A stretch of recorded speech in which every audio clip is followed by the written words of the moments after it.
Assalamualaikum warahmatullahi wabarakatuh. Perkenalkan, nama saya Liza Nadia, NIM 2019-131013.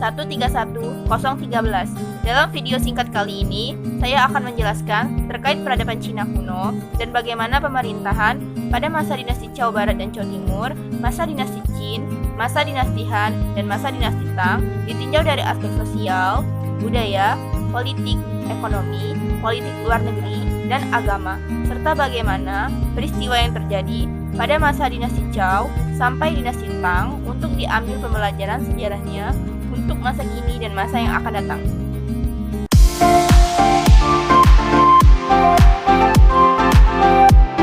Berikut adalah gambar dari peta Cina. Cina adalah salah satu negara di daratan Asia yang memiliki peradaban yang telah cukup tua. Cina memiliki wilayah yang sebagian besar terdiri dari pegunungan. Peradaban Cina berawal dari berbagai negara kota di sepanjang lembah Sungai Kuning atau Huanghe. Dinamakan Sungai Kuning atau Huanghe karena disebabkan terdapatnya debu sedimen yang bertumpuk di tepi sungai dan tanah sekitarnya, yang kemudian setelah terbenam di sungai menimbulkan warna yang kekuning-kuningan pada air sungai tersebut. Berikut adalah foto dari Sungai Kuning atau Huanghe. Kekayaan alam Cina yang begitu melimpah menyebabkan kemajuan kebudayaan yang cepat dan beragam.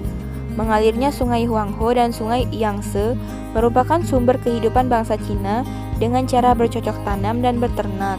Tantangan cara hidup bertani mendorong bangsa Cina membuat perkakas pertanian dari bahan logam. Selain menjadi perkakas pertanian, logam pun diolah menjadi perabot rumah tangga. Bangsa Cina kuno mempunyai kepercayaan yang bersifat politeisme, yaitu percaya kepada banyak dewa. Mereka memuja dewa-dewa yang dianggap sebagai sumber kekuatan. Dewa-dewa utamanya antara lain Dewa Fengfa sebagai dewa angin dan Dewa Leixi sebagai dewa taufan. Masyarakat Cina kuno menghormati beberapa kekuatan gaib. Penghormatan masyarakat Cina kuno ditujukan kepada 1. Dewa langit atau Xiangit sebagai dewa tertinggi, 2. Kekuatan alam, dan ketiga, arwah leluhur. Berikut beberapa peninggalan dari peradaban Cina kuno yang dapat kita nikmati dan rasakan keberadaannya. 1. Seni sastra, yaitu antara lain ajaran Lao Tse, ajaran Kongfuce, dan ajaran Mengse. 2. Seni bangunan, yaitu kuil Dewa Langit, tembok besar Cina, dan pintu gerbang kuil. Yang ketiga, ilmu pengetahuan dan teknologi. Bangsa Cina kuno sudah mengenal ilmu astronomi atau ilmu perbintangan. Bangsa Cina kuno menggunakan ilmu ini untuk memperhitungkan waktu berpanen, waktu berlayar, dan usaha-usaha lainnya yang memerlukan informasi tentang pergantian dan perputaran musim.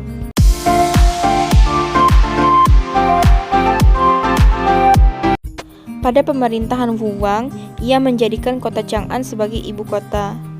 Wu Wang memerintah dengan sangat adil dan bijaksana. Wu Wang membuat kebijaksanaan dalam pemerintahan, yaitu 1. Kekuasaan raja sebagai penguasa tertinggi, 2. Raja didampingi oleh Perdana Menteri sebagai penasihat raja, dan juga 5 menteri lainnya, yaitu Menteri Upacara, Menteri Pertahanan, Menteri Pertanian, Menteri Kehakiman, dan Menteri Pekerjaan Umum. Yang ketiga, kerajaan dibagi dalam daerah-daerah provinsi. Pada masa dinasti awal Chou Barat mempunyai sistem sosial, yaitu keluarga Houji mengendalikan negara Chou secara terpusat, di mana semua kekuasaan di tangan raja dan semua bawahan mendapatkan mandat dari istana.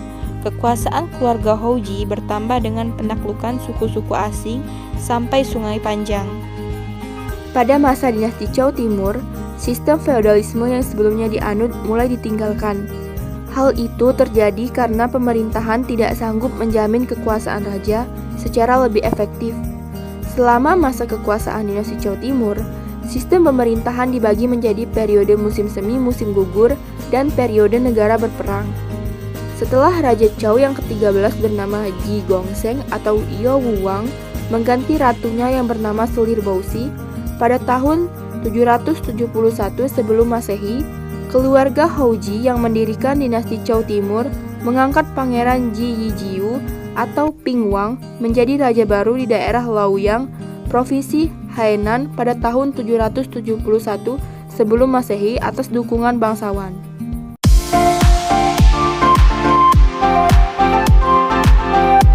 Dinasti ini penting dalam sejarah Cina karena berhasil mencetuskan sistem pemerintahan kekaisaran yang dapat berlangsung sampai dengan awal abad ke-20. Di bawah pemerintahan Raja Shi Huangdi, seluruh Cina berhasil dipersatukan.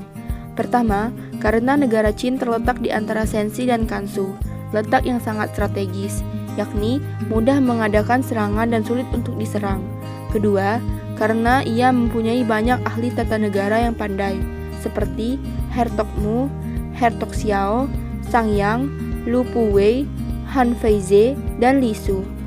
Para menteri mempunyai hak untuk memberikan pandangan dan nasihat dalam penetapan kebijakan pemerintahan, namun tidak punya hak untuk memutuskan kebijakan. Pemerintahan pusat dijalankan oleh 3 menteri utama dan 9 menteri biasa. Dinasti Qin menciptakan kebijakan pencatatan rumah tangga untuk pertama kalinya di Tiongkok. Di akhir zaman negara-negara berperang, sejarawan umumnya beranggapan bahwa kebudayaan negara Qin masih terbelakang dibandingkan dengan negara-negara lainnya di pesisir. Setelah mempersatukan Tiongkok, Shi Huangdi lalu melakukan beberapa reformasi seperti penyatuan aksara menggunakan karakter Xiaozuan yang dikisahkan diciptakan oleh Li Xi. Tahun 221 sebelum Masehi, Shi Huangdi dari Qin melakukan agresi militer terhadap kerajaan lainnya di dinasti Zhou dan mempersatukan Tiongkok di bawah satu pemerintahan terpusat. Shi Huangdi juga memerintahkan perbaikan dan pembangunan tembok besar yang sebelumnya telah dibangun pada masa dinasti Zhou untuk menahan serangan dari bangsa Xiongnu di utara. Pada masa dinasti Qin, kepercayaan yang dianut yaitu kepercayaan tradisional Tiongkok dan legalisme.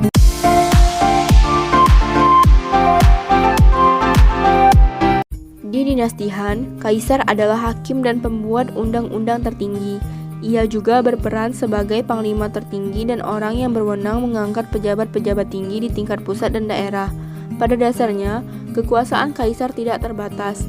Namun, badan-badan pemerintahan dengan kepentingannya sendiri seperti tinggi dapat menekan kaisar untuk menerima nasihat menteri-menterinya dalam proses pengambilan keputusan. Apabila kaisar menolak menerima keputusan dari tinggi, ia dapat kehilangan dukungan dari menteri-menterinya. Di bawah kaisar, terdapat anggota kabinetnya yang dikenal dengan sebutan 3 bangsawan. Sangong yang terdiri dari kanselir atau menteri rakyat, Chen Xiang atau dasitu penasihat kekaisaran atau menteri pekerjaan umum, Yusidafu atau dasikong, dan perwira utama atau perwira agung, Tai Wei atau dasima. Walaupun status sosial bangsawan, pejabat, petinggi, dan pengrajin dianggap lebih tinggi daripada para pedagang yang terdaftar oleh pemerintah, niagawan-niagawan sukses dapat menumpuk kekayaan yang membuat mereka dapat menyaingi martabat para bangsawan dan pejabat tertinggi. Sementara itu, budak dianggap sebagai golongan yang paling rendah, tetapi jumlah mereka hanya sedikit. Walaupun pengaruh legalisme dan Taoisme masih dapat dirasakan, anggota golongan elit terpelajar yang berangan-angan menjadi pejabat harus mendapatkan pendidikan Konghucu terlebih dahulu. Untuk membiayai perang dan permukiman di wilayah perbatasan yang baru ditaklukkan, pemerintahan menasionalisasi industri garam dan besi pada tahun 117 sebelum Masehi. Tetapi monopoli pemerintah ini dicabut pada masa dinasti Han Timur. Dinasti Han juga mencatat kemajuan yang signifikan dalam bidang ilmu pengetahuan dan teknologi. Kelompok modernis memperjuangkan kebijakan luar negeri yang agresif dan ekspansif yang didukung oleh pendapatan dari campur tangan pemerintah dalam ekonomi swasta. Akan tetapi, kelompok reformis membatalkan kebijakan-kebijakan ini dan memilih pendekatan kebijakan luar negeri yang berhati-hati dan tidak memperluas wilayah. Mereka juga mendukung reformasi penghematan anggaran dan penurunan pajak untuk pengusaha. Pada masa dinasti Han, ajaran Konfusiusisme dan Taoisme berkembang dengan pesat.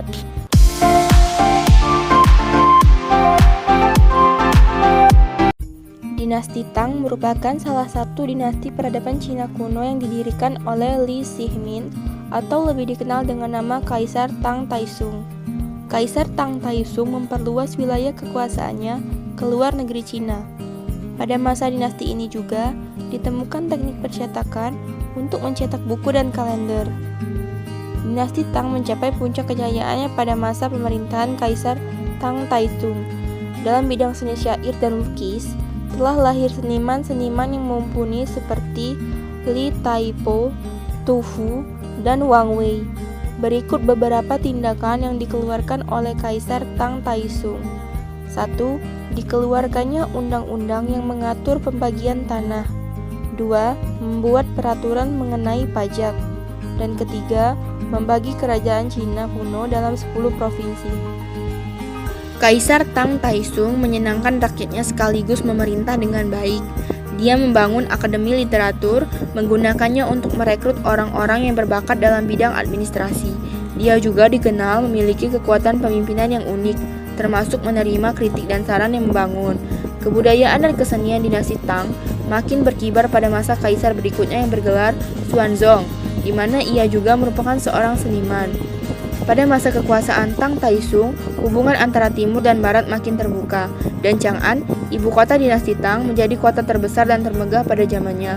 Salah satu prestasi terkenal pada masa kini adalah perjalanan biksu Xuanzang untuk mengambil kitab suci Tripitaka di India, di mana perjalanan ini mengandung semangat penjelajahan yang baru menghinggapi bangsa barat sekitar 600 tahun kemudian. Melalui penggunaan perdagangan darat di sepanjang jalur sutra dan perdagangan maritim dengan berlayar di laut, Tang dapat memperoleh banyak teknologi baru, praktik budaya, kemewahan langka dan barang-barang kontemporer. Paruh ke-7 dan pertama abad ke-8 umumnya dianggap sebagai era di mana Tang mencapai puncak kekuasaannya. Dalam periode ini, kendali Tang meluas lebih jauh ke barat daripada dinasti sebelumnya, membentang dari utara Vietnam di selatan, ke titik utara Kashmir yang berbatasan dengan Persia di barat, ke Korea Utara di timur laut. Buddhisme pada masa ini berpengaruh besar terhadap budaya Tiongkok, dan sekte-sekte Buddhisme Tiongkok terus berkembang. Pembelajaran sejarah yang bisa diambil dari peristiwa yang terjadi pada masa dinasti Zhou sampai dinasti Tang. Pada saat pergantian kepemimpinan, sebaiknya diatur dengan sebaik-baiknya agar bisa memungkinkan terpilihnya seseorang yang mempunyai kepemimpinan yang baik, adil, dan bijaksana. Yang kedua, dalam menjalankan sebuah pemerintahan, sebaiknya kita harus menjadi raja yang bijaksana dan adil agar kehidupan rakyat bisa terus menjadi lebih baik lagi. Seorang raja sebaiknya mempunyai wawasan yang luas dan juga memilih orang-orang yang baik untuk dipercayainya. Begitu juga saat kita terpilih menjadi seorang pemimpin di kelas, di masyarakat, atau bahkan di suatu negara agar tercapainya kehidupan rakyat yang makmur dan sejahtera. Demikian penjelasan dari saya. Jika ada salah kata saya mohon maaf, pada Allah saya mohon ampun. Wassalamualaikum warahmatullahi wabarakatuh.